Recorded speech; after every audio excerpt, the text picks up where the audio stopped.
Hello listeners. स्वागत है आप सबका प्यार की दास्तां में। मैं आपकी होस्ट श्री हूँ।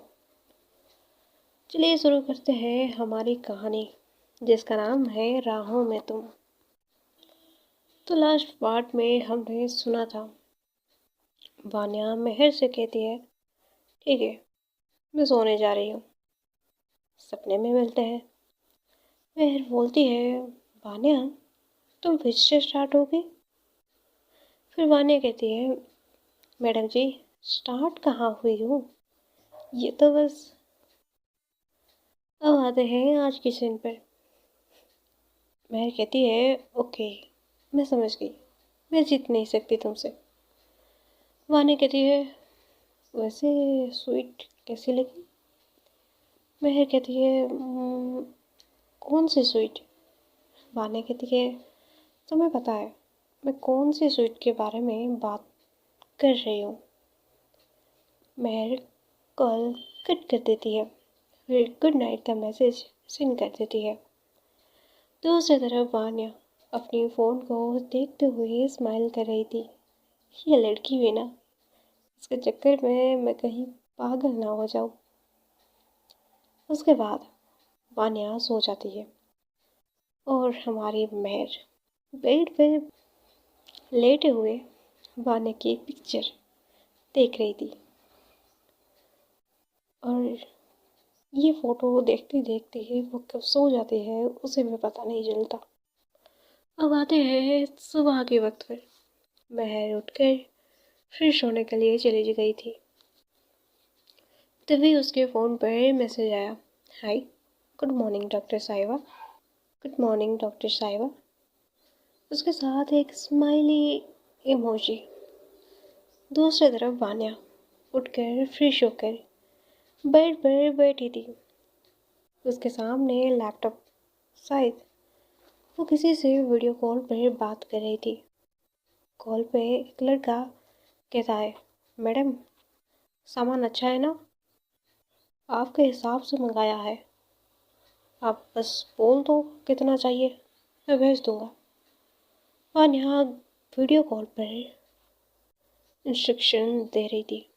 वान्या कहती है मेरी एक आदमी तुम्हारे पास गया है, उसे दो।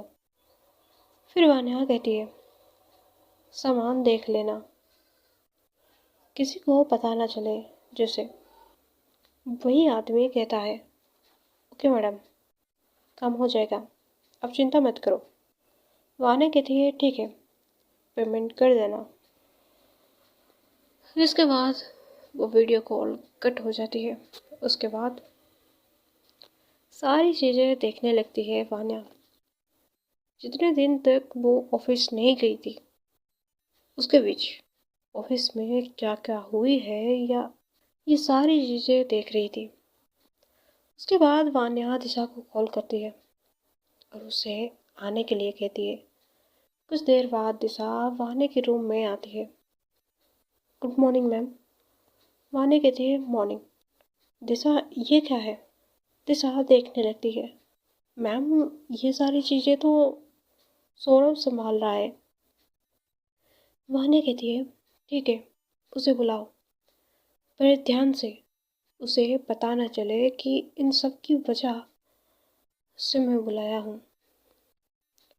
दिशा कहती है ठीक है मैम, वैसे कहाँ बुलाना है, क्योंकि आप यहाँ तो नहीं बुलाएंगी।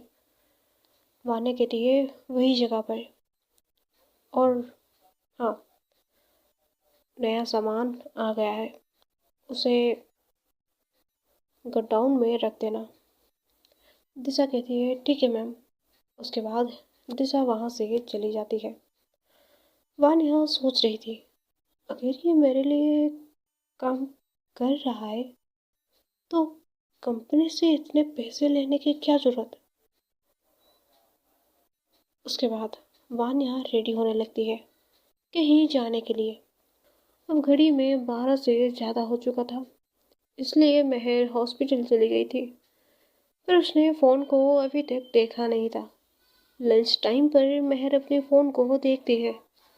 वान्या का मैसेज ये देखकर उसके फेस पर एक स्माइल आ गई। पर उसे याद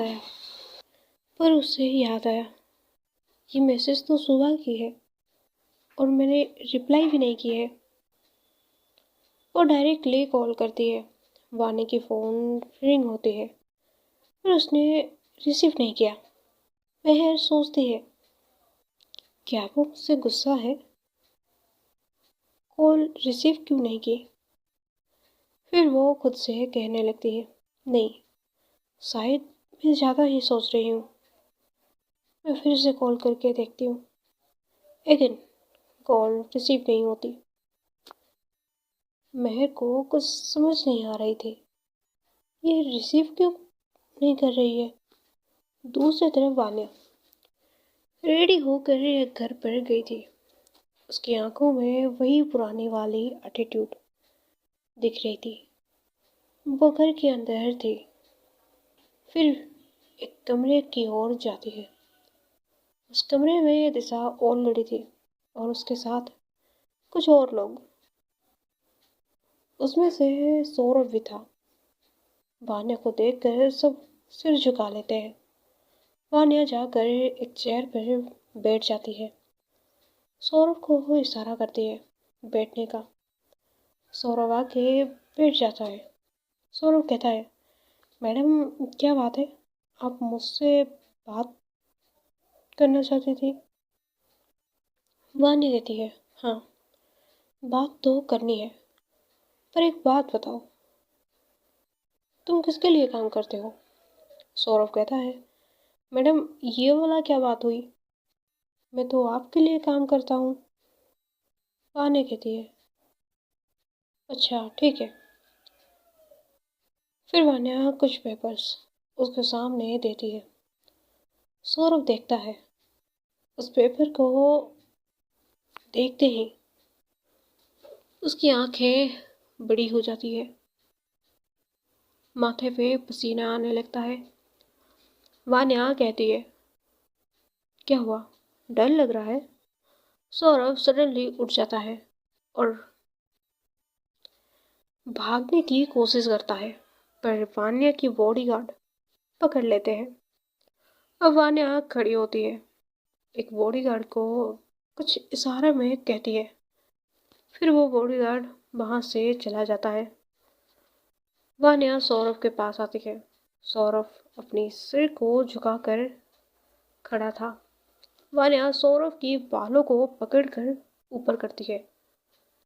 फिर कहती है, तुम्हें क्या लगा, तुम वान्या राठौर को धोखा देकर आराम से रह पाओगे? अब बोलो, तुम किसके लिए काम करते हो और ये सब क्या है? सौरभ कहता है, कुछ भी हो जाए, मैं नहीं कहूँगी। अगर लगता है मैं तुम्हें डरता हूँ तो तुम गलत सोच रही हो। वान्या उसे देखकर हंसने लगती है। वाह, मेरे पास काम करके वफादार तो नहीं हो पाए, अब किसी और के लिए। ठीक है, तुम जब कह रहे हो तुम मुझे डरते नहीं हो, तो तुम चिंता किस वजह से रहोगे? तुम्हें मैं जल्दी से मुक्ति दे देती हूँ। तब वही बॉडीगार्ड एक बैग लेके आया और टेबल पर रख दिया, वो भी चेन खोलकर। वान्या उस बैग के पास जाती है, फिर सौरभ की और देखते हुए कहती है, लुक, ये सब तुम्हारे लिए है। किससे मरना चाहोगे, बोलो? देखो, तुम्हारे पास बंदूक की वैरायटी से, वो भी मरने के लिए। सौरभ बस वान्या की ओर देख रहा था। उसके बाद वान्या कहती है, कोई ना, मैं चूज कर देती हूँ। वान्या एक बंदूक उठाती है। ये अच्छा है, तुम्हें पसंद आ रहा है ना? लो, तुम खुद मर जाओ। वान्या बंदूक दे देती है। उसी वक्त सौरभ वो बंदूक को वान्या की ओर करती है, फिर ट्रिगर दबा देता है, पर गोली निकलती नहीं है। वान्या एक छोटी सी स्माइल करती है। तुझे क्या लगा, मैं तुम्हें बंदूक दे दूंगी और तू मुझे मार डालेगा। मुझे तुम बेवकूफ़ समझ रहे हो। फिर वान्या एक बंदूक को उठाकर सौरभ की ओर करती है। एक गोली की शूट होने की आवाज़। फिर चारों तरफ खामोशी छा जाती है। सौरभ नीचे गिर जाता है। दिशा कहती है, मैम अब हमें जाना चाहिए। मेहर मैम का कॉल आया था, मैंने रिसीव नहीं की है और शायद वो आपको भी कॉल किए हैं। वान्या हाँ कहती है।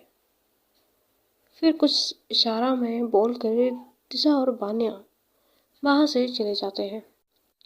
वान्या कहती है, दिशा उसे कुछ मत बताना, मैं बाहर आई थी।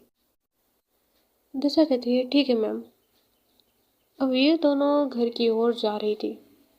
दूसरी तरफ मेहर अपनी काम कर रही थी, पर थोड़ी परेशान थी वानी की वजह से। दिशा अगर कल रिसीव कर लेती तो शायद ये नौबत नहीं होती। अब टाइम को थोड़ा स्किप करते हैं। वानी अपने घर पर बैठी थी, लेकिन वो किसी से बात कर रही थी। दूसरी तरफ मेहर की ड्यूटी खत्म हो गई थी। मेहर के पापा उसे लेने आए थे। मेहर कहती है, पापा मुझे वानी के पास जाना है। मेहर के पापा हाँ कहते हैं।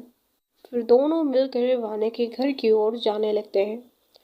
कुछ देर बाद ये दोनों पहुंच जाते हैं। मेहर और मेहर के पापा दोनों मिलकर घर के अंदर जाते हैं। वान्या लिविंग रूम में बैठी हुई थी। मेहर और उसके पापा को देखकर वो खड़ी हो जाती है।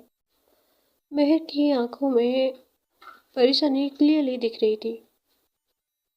मेहर के पापा वान्या को देखकर कहते हैं, बेटा तुम ठीक हो ना? वान्या कहती है, हाँ अंकल मैं ठीक हूँ, आप बैठिए। वान्या सर्वेंट से चाय बोल देती है। कुछ देर बाद चाय भी आ जाती है। चाय पीते हुए ये सब बात कर रहे थे, पर मेहर शांत थी। वान्या बार बार मेहर की ओर देख रही थी, पर मेहर चुपचाप बैठी थी। वान्या कहती है, अंकल मेरी मेडिसिन का वक्त हो गया है, मैं खा कर आती हूँ।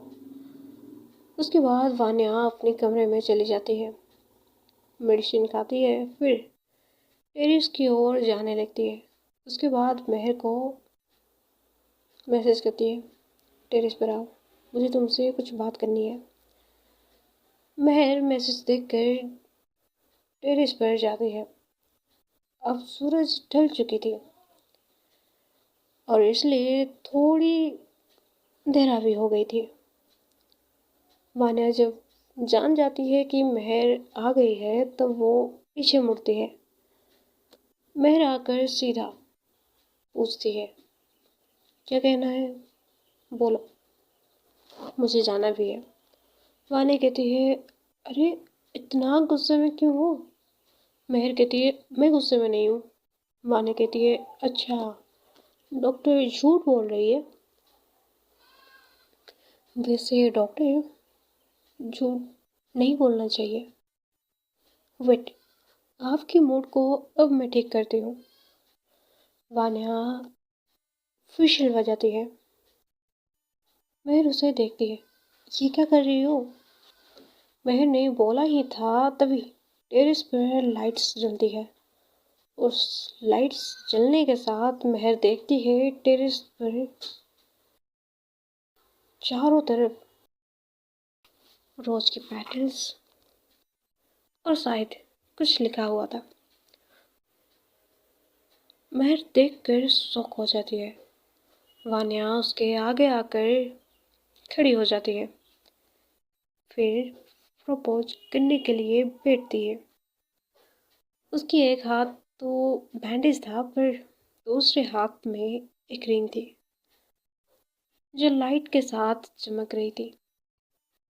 वान्या कहती है, मुझे पता नहीं मैं अपनी प्यार का इजहार कैसे करूं। फिर वान्या रिंग को मेहर की ओर बढ़ाती है, फिर कहती है, राहों में तुम यूं मिले जैसे दुआ कबूल हो गई। भीड़ भरी इस दुनिया में एक सुकून की वजह मिल गई। सोचा था सफ़र तन्हा कटेगा मेरा, पर तुम मिले तो लगा मेरी मंजिल ही बदल गई। उसके बाद बाने कहती है, डॉक्टर साहिबा, क्या आप हर राहों पर मेरा साथ रहना पसंद करोगी? महर के पास कुछ वर्ड्स ही नहीं थी। वो वानी को उठाती है, फिर उसे हक कर लेती है। मैं रेडी हूँ हर मोड़ पर तुम्हारा साथ देने के लिए। महर की आंखों में आंसू और होठों पर मुस्कान क्लियरली दिख रहा था। वानी कहती है, डॉक्टर धीरे से, दर्द हो रहा है। महर अचानक से अलग होती है। सॉरी, वो एक्साइटमेंट में। वानी कहती है, कोई बात नहीं, मैं मजाक कर रही थी। महर स्माइल करती है, तुम ना। वानी कहती है, क्या मैं? वैसे भी जो हूँ अब मैं तुम्हारी हूँ, अब तुम्हें एक्सेप्ट करना ही पड़ेगा। तो आज की बात यहीं तक, आगे जानेंगे क्या होगा। राधे राधे।